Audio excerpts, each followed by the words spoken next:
Okay. Yeah. Oh, perfect.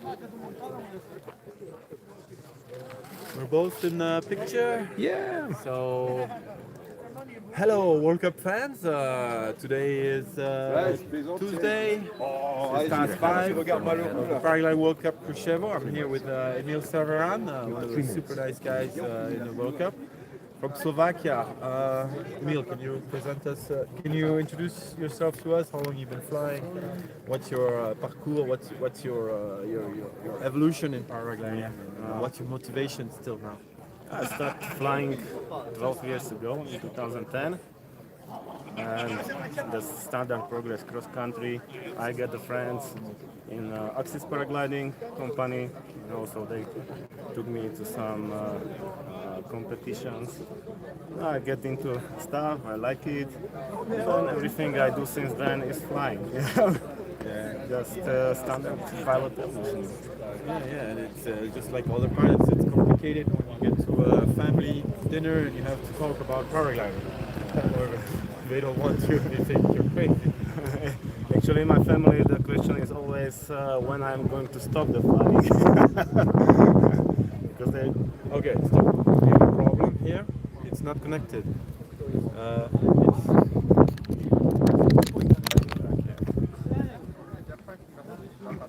turn it off. Maybe someone can give us a sound check. Okay. I mean, it's flashing for some reason. Sorry, guys.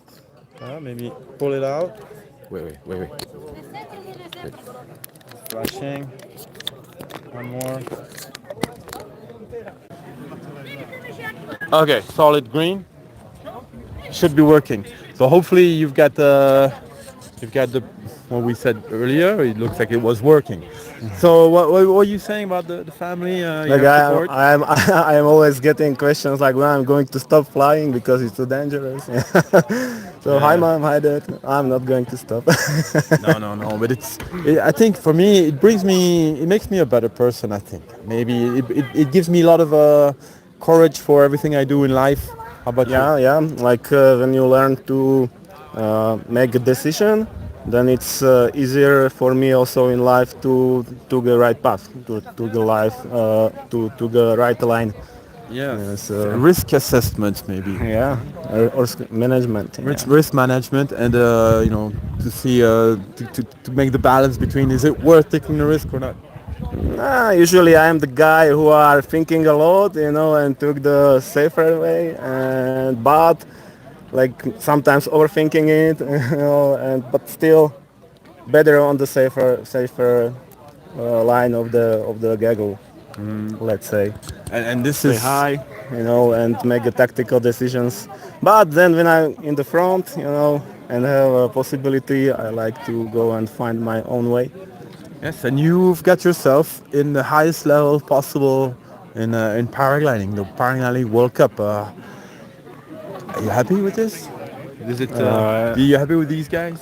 Actually, yes, because it's like best company you can get for flying. So usually I like the best when the conditions are like really bad and you couldn't do some flight yourself. But with these guys around, it's like almost impossible to do it yourself. But with these guys, we'll always make a goal somehow. Yeah, yes. Amazing. You're like an elite team, like a special corps, special elite corps. Yeah, it's amazing.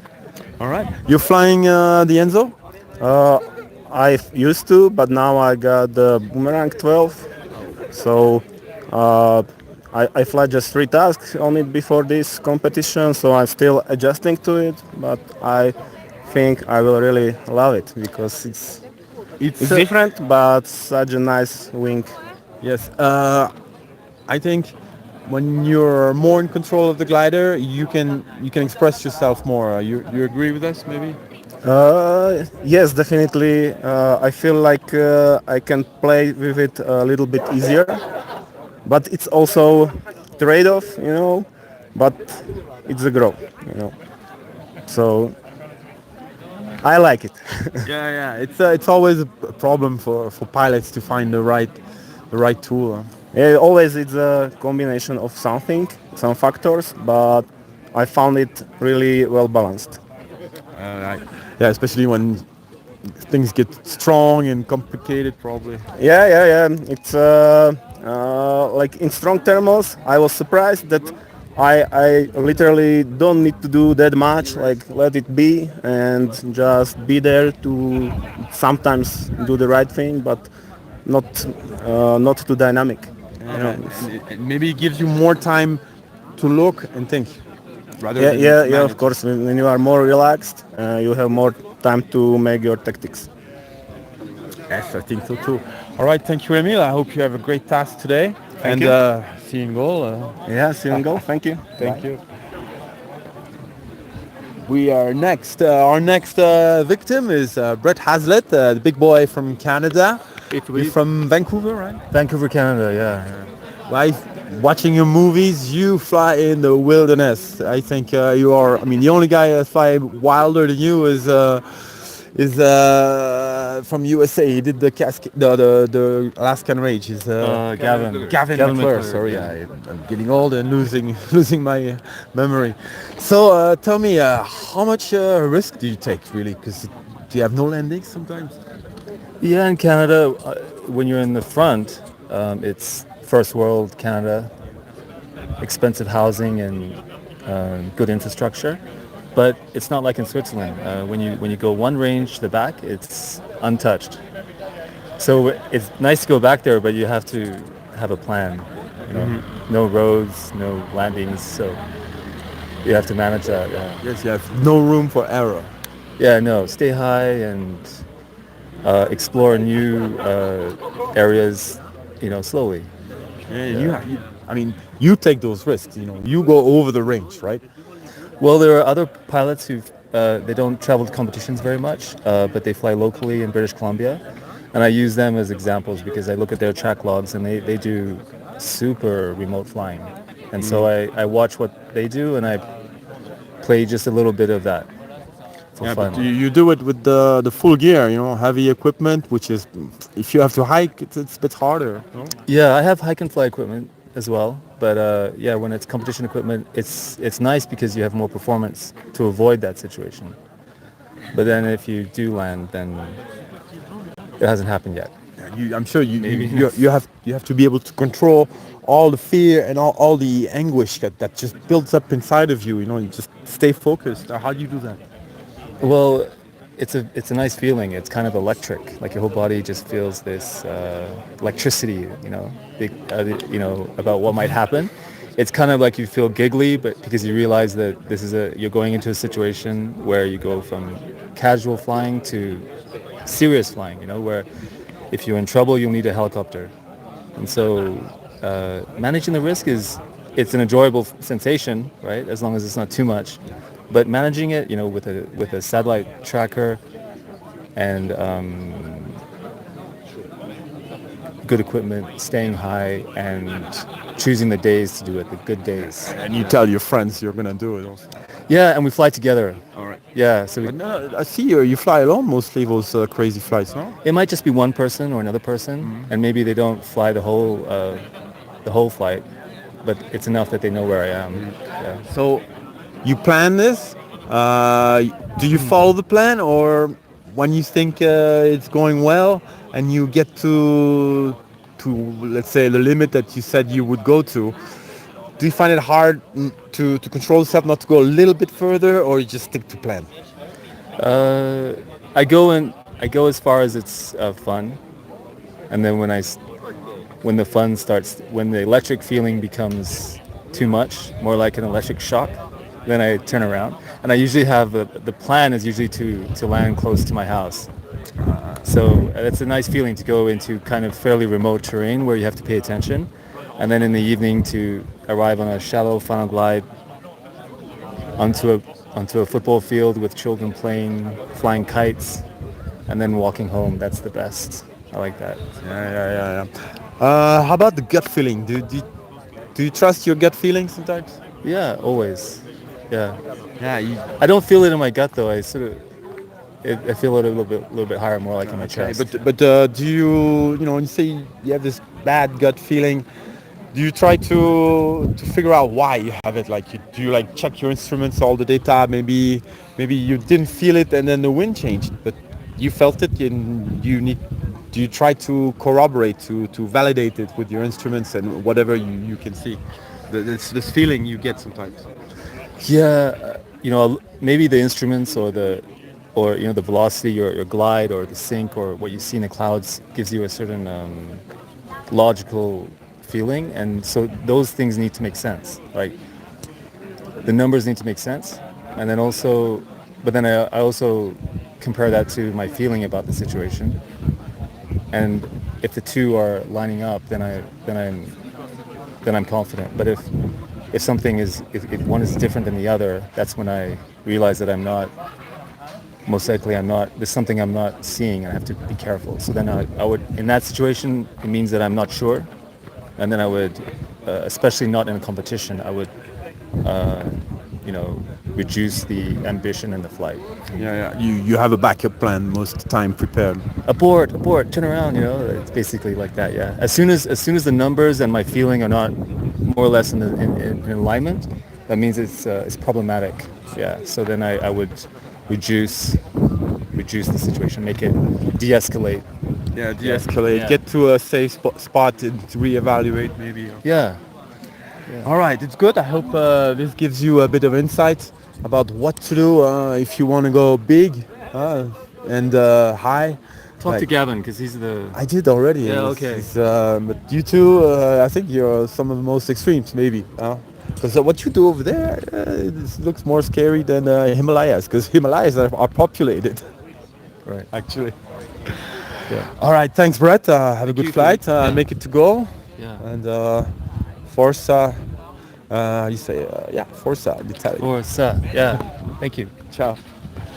All right, now we have somebody special. It's Jovan Serov from Macedonia. He's actually at the real total bottom of the ranking. Yes. You're not last, but almost. It's good to hear somebody from the bottom because it's always the winners, and Yes. We want to see. what is our But vision of the game. You're an amazing pilot. I think you're trying, better than me, personally. I'm trying And, to compete still, but it's difficult to catch the goggle. I try some my lines first few days, and I make a big mistake. And yesterday I say no, just follow the goggle, and the level here is amazingly high. yes, they are so fast and they're flying excellent, very good. And the goggle always find the way to the goal, and it's look like it's the fastest way. Yes, I think if you surround yourself with pilots, one left, one right, one top, one in front, one in the back, one under, you should be okay. It's written long time ago. It's the best way, so don't try anything else, just follow the goggle. but It's my opinion. I've seen you like to try your own thing.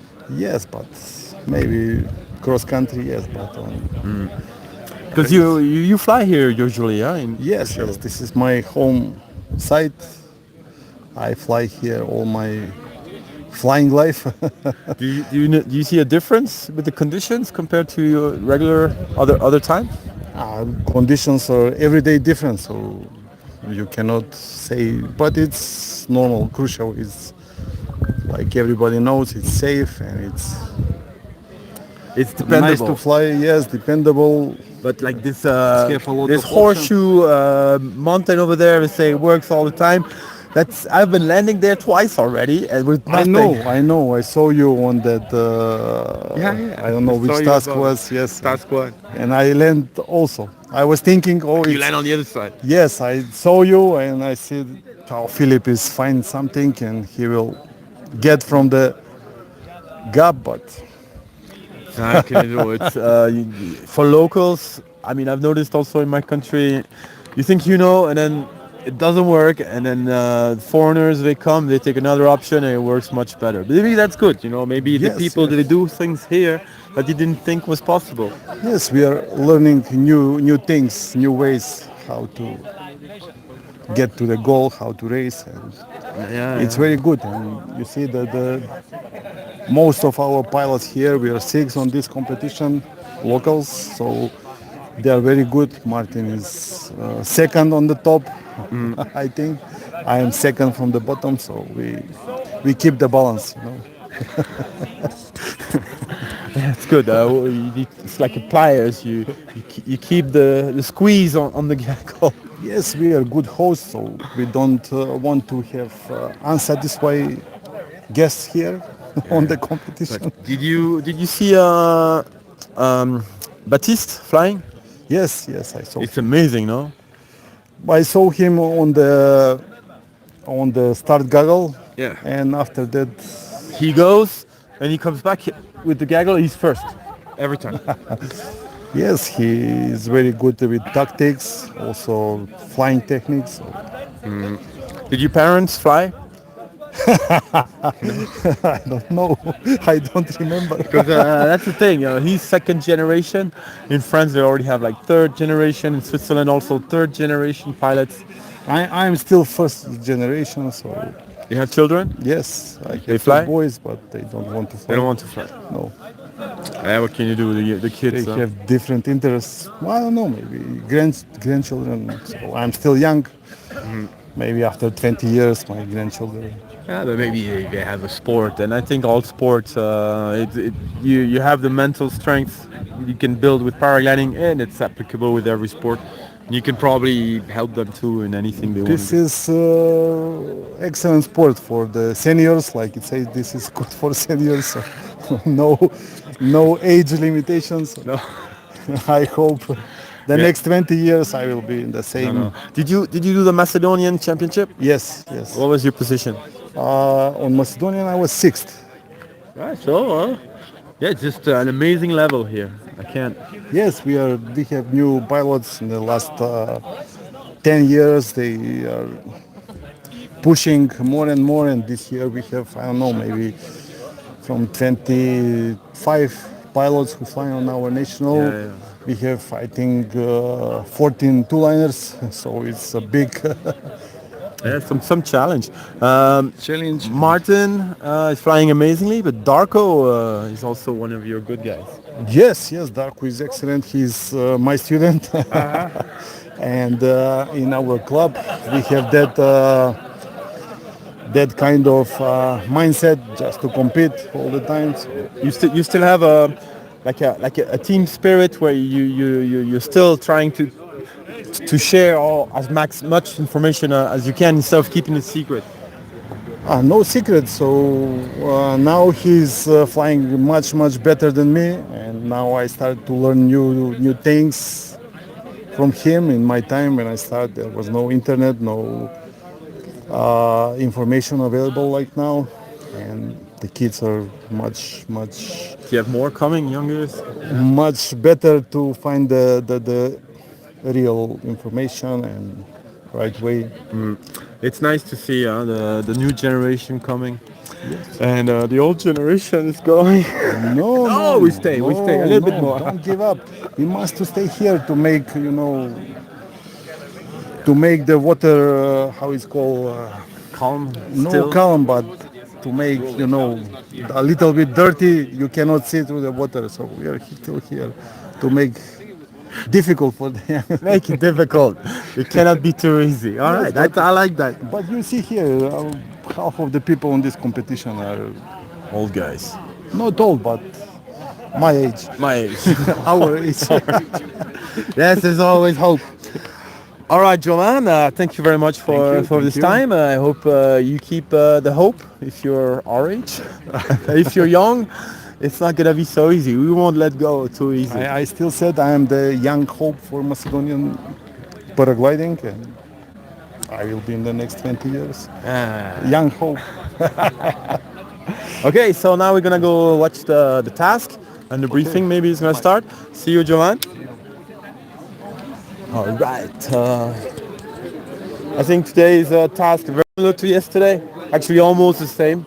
We have some wind, and it looks like the coming days we'll still have wind. So, sorry. So what we get?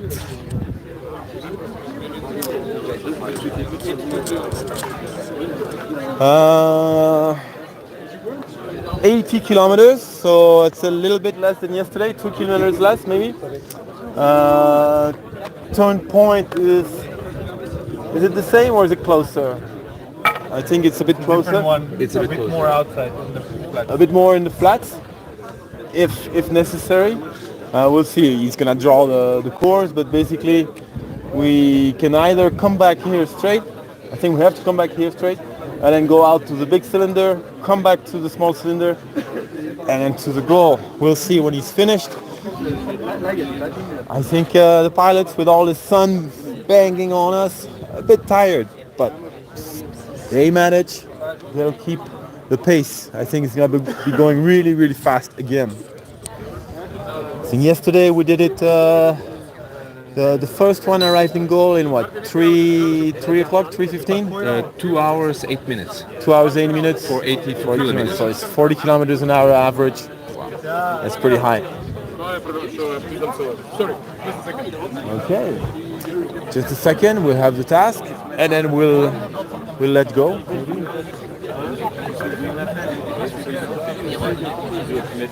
C'est comme hier.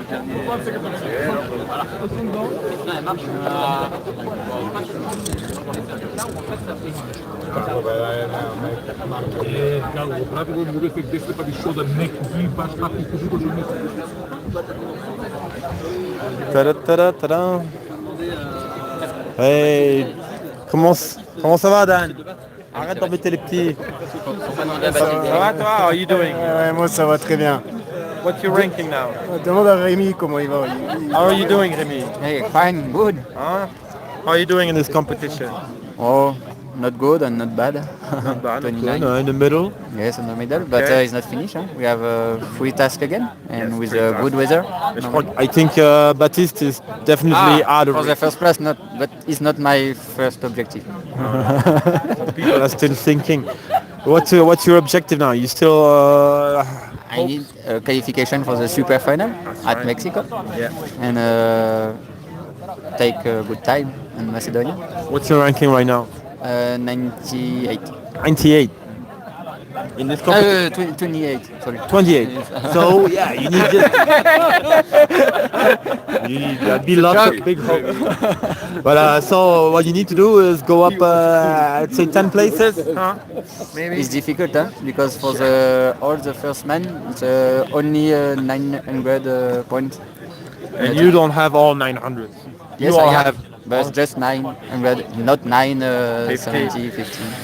What's the criteria to get to super final? Well, you need to be in the top 20 or top 15. It depends on the validity of the task, of the competition. If we have less than 2 tasks in a comp, then it reduces the validity of the competition. But here we already have 4. We're going to 5. Probably have 7. So it's the highest value probably to get into the super final. That's all they want. They want to go to Mexico. We got the task. So it's almost exactly like yesterday. We go out, come back to take off, cross the valley, come back, and goal A08. So it's gonna go faster probably. We'll see how high the cloud base is. We don't know if we have clouds, probably a few. We see them over there. And it's, I think it's time to let go. And we'll see you at the goal around 3 o'clock. 3:30, 3 o'clock, something like this. See you guys. Thank you for watching. Nobody commented?